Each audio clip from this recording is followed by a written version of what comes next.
Shalom, selamat berjumpa lagi dalam Renungan Harian Toraya edisi Kamis 28 Oktober 2021. Firman Tuhan untuk menjadi santapan rohani kita pada saat ini terambil dari Roma pasal 3 ayat 21 sampai ayat 31. Mari sambil Alkitab kita tetap terbuka, kita memohon pimpinan Tuhan dalam doa. Kita berdoa. Pada saat ini ya Tuhan, kami menghampiri tahta hadirat-Mu.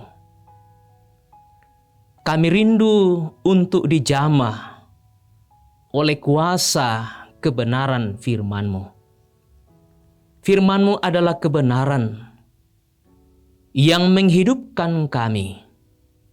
Karena itu, setiap saat, setiap waktu, kami selalu rindu untuk membaca, mendengar, bahkan merenungkannya. Saat ini Tuhan, kami telah siap untuk mendengarkan firman-Mu. Urapi kami dengan kuasa Roh Kudus.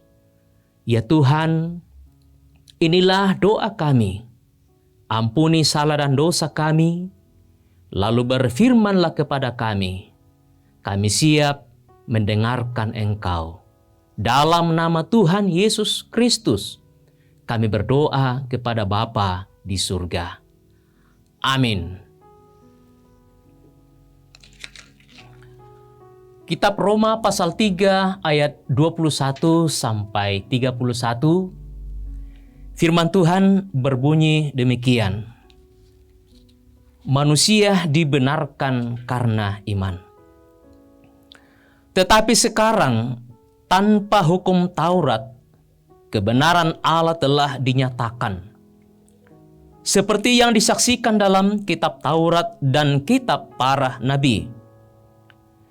Yaitu kebenaran Allah karena iman dalam Yesus Kristus bagi semua orang percaya. Sebab tidak ada perbedaan. Karena semua orang telah berbuat dosa dan telah kehilangan kemuliaan Allah. Dan oleh kasih karunia telah dibenarkan dengan cuma-cuma karena penebusan di dalam Yesus Kristus. Kristus Yesus telah ditentukan Allah menjadi jalan pendamaian karena iman dalam darahnya. Hal ini dibuatnya untuk menunjukkan keadilannya. Karena ia telah membiarkan dosa-dosa yang telah terjadi dahulu pada masa kesabarannya. Maksudnya ialah untuk menunjukkan keadilannya pada masa ini, supaya nyata bahwa ia benar dan juga membenarkan orang yang percaya kepada Yesus. Jika demikian, apakah dasarnya untuk bermegah? Tidak ada. Berdasarkan apa? Berdasarkan perbuatan? Tidak, melainkan berdasarkan iman. Karena kami yakin bahwa manusia dibenarkan karena iman, dan bukan karena ia melakukan hukum Taurat. Atau adakah Allah hanya Allah orang Yahudi saja? Bukankah ia juga adalah Allah bangsa-bangsa lain? Ya, benar.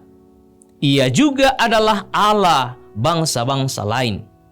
Artinya, kalau ada satu Allah yang akan membenarkan baik orang-orang bersunat karena iman maupun orang-orang tak bersunat juga karena iman. Jika demikian, adakah kami membatalkan hukum Taurat karena iman? Sama sekali tidak. Sebaliknya, kami meneguhkannya. Demikian firman Tuhan. Haleluya. Amin. Dari firman Tuhan yang telah kita dengarkan ini, kita akan merenungkannya dalam satu tema, benar karena iman. Dalam bahasa Toraya di Kua dibilang malolo belanna kapatonganan. Siapa yang disebut orang benar? Pandangan manusia secara umum adalah bahwa orang-orang yang hidup sehari-harinya dekat dengan kehidupan agama dan mempraktekkan ritual dan ajaran agama serta tampak dalam perhidupnya adalah orang benar. Tentu orang yang hidup dalam ritual agama, ibadah, dapat menjadi tanda yang mencirikan orang benar.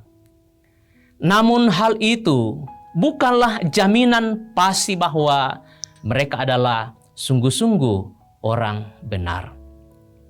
Isi surat Roma pasal 3 ayat 21 sampai 33 memberi keterangan tentang jemaat di Roma yang masih ada dalam keyakinan bahwa orang benar dijaminkan dengan menaati hukum Taurat. Paulus meluruskan pandangan itu dan dengan tegas mengatakan bahwa semua orang telah berbuat dosa dan telah kehilangan kemuliaan Allah. Ayat 23a.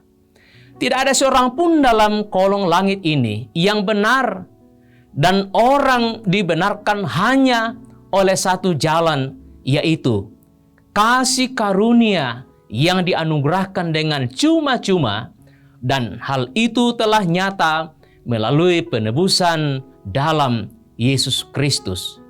Jadi hanya satu jalan untuk menjadi orang benar, yaitu beriman kepada Yesus Kristus. Dan orang yang beriman kepada Kristus secara benar pastilah mengetahui untuk berbuat baik dan dapat memperlihatkannya dalam berbagai bentuk kehidupan secara benar sesuai ajaran Kristus Sang Juru Selamat. Menjadi sebuah sukacita bagi kita yang mendapat anugerah pembenaran itu, sehingga kita pantas bermegah sebagai orang-orang yang beriman kepada Kristus. Satu-satunya yang harus menjadi alasan kita untuk bermegah adalah karena merespon dengan iman kasih karunia yang telah dianugerahkan di dalam Yesus Kristus. Roh Kudus menolong kita melakukan firman-Nya. Terpujilah Kristus, haleluya, amin. Mari kita bersyukur atas firman Tuhan ini. Kita berdoa. Ya Tuhan Allah Bapa yang bertahta dalam kerajaan surga, yang menyelamatkan kami di dalam Yesus Kristus, dan yang senantiasa memelihara kami dalam tuntunan kuasa Roh Kudus. Kami sungguh bersuka cita pada saat ini ya Tuhan. Engkau memberkati kami melalui kebenaran firman-Mu yang boleh kami baca, dengar, dan kami telah merenungkannya. Ya Tuhan, terima kasih firman-Mu ini kembali menguatkan dan meneguhkan iman kami bahwa kami diselamatkan. Kami memperoleh kehidupan yang kekal, bukan oleh karena perbuatan-perbuatan baik kami, tetapi itu semata-mata oleh karena anugerah dari Allah melalui anak-Mu Yesus Kristus. Bapa, kami berdoa kepadamu, kiranya keyakinan iman ini sungguh-sungguh menjadi pegangan hidup kami sehingga kami terus bertumbuh di dalam Tuhan. Kami terus berproses sebagai anak-anak Tuhan, sehingga pada saatnya kami layak untuk hidup bersama dengan Bapa dalam surga. Tuhan Allah Bapa, kami berdoa kepadamu untuk kehidupan kami di sepanjang hari ini, dalam segala keberadaan kami, dalam tugas pekerjaan dan tanggung jawab kami masing-masing. Tuhan memberkati kami. Tuhan memberkati kehidupan rumah tangga kami. Tuhan memberkati orang-orang yang jauh dari kehidupan kami, mereka yang kami kasihi dan yang mengasihi kami. Bapa di dalam surga, terpujilah namamu. Inilah doa kami. Kami datang mengucap syukur kepadamu di dalam nama Tuhan Yesus Kristus. Amin. Demikian ibadah kita pada saat ini. Tuhan Yesus memberkati kita semua. Shalom.